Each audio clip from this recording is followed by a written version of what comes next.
नमस्कार, मी गजेंद्र. आपण जे पाहता मायभूमी न्यूज चॅनल. पाहूया बातमीचा विस्तार. राष्ट्रीय स्वतंत्र पत्रकार संघ जिल्हा बुलढाणा कार्याध्यक्षपदी मनोज नगर नाईक, तर खामगाव तालुका अध्यक्षपदी गजानन धंदरे, तालुका सचिवपदी प्रभाकर धुरंधर, तर खामगाव शहरपदी मनोज शर्मा यांची नियुक्ती करण्यात आली आहे.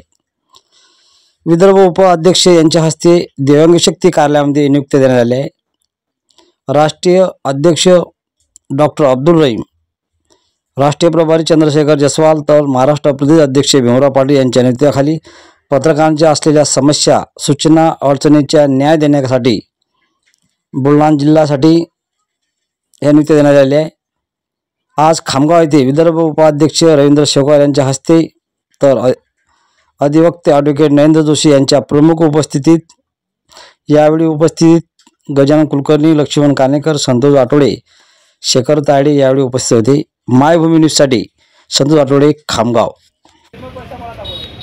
नमस्कार, मी मनोज नगर. आज माझी जिल्हा कार्याध्यक्ष म्हणून राष्ट्रीय स्वतंत्र पत्रकार संघ नवी दिल्ली या संघटनेच्या वाटचालीसाठी बुलढाणा जिल्हा कार्याध्यक्ष म्हणून माझी नियुक्ती माननीय राष्ट्रीय अध्यक्ष डॉक्टर अब्दुल रहीमजी, तसेच राष्ट्रीय प्रभारी चंद्रशेखर जयस्वाल यांच्या मार्गदर्शनाखाली विदर्भ अध्यक्ष रवींद्रभाऊ शेगोकार यांच्या हस्ते आज मला नियुक्तीपत्र देण्यात आलं. त्याबद्दल मी संपूर्ण राष्ट्रीय स्वतंत्र पत्रकार संघ नवी दिल्ली यांच्या मनापासून आभार मानतो व त्यांनी माझ्यावर जी जबाबदारी दिली ती जबाबदारी पार पाडण्यासाठी संपूर्णतः मनापासून, तनापासून व धनापासून सहकार्य करणं ही माझं कर्तव्य समजेल.